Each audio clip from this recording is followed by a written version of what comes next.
welcome to Dear Anybody, a collection of letters read by me, Kevin Hodge, but written by my late father, Jimmy Hodge, who was a journalist here in the Medway area of Kent in the UK, and Dad wanted to write a sort of letter, compile them in a book, for every day in 1999 prior to the millennium.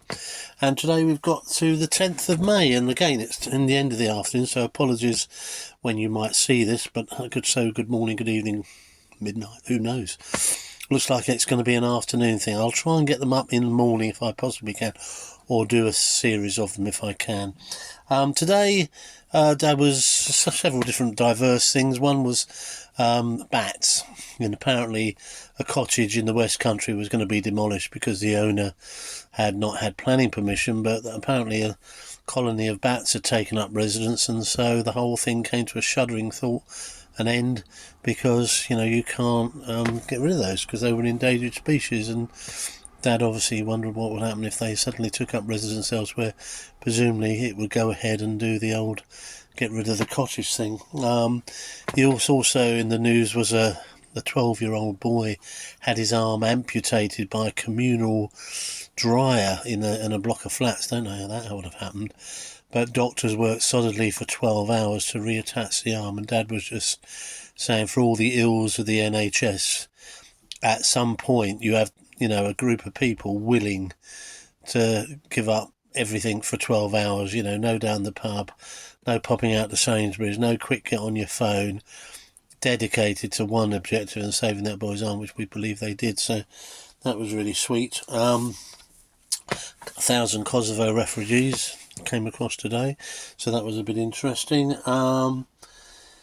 Some guy, when was it? Oh yes, Edson Guimarães of Rio de Janeiro was convicted of killing 153 patients in his hometown. So 1 minute you got 12 people saving an arm, and then some guy in Rio de Janeiro killed 123. The only caveat was that all the patients he killed were terminally ill, but sadly, well, not necessarily sadly, but had no truck with any of the prosecutors, and he was convicted.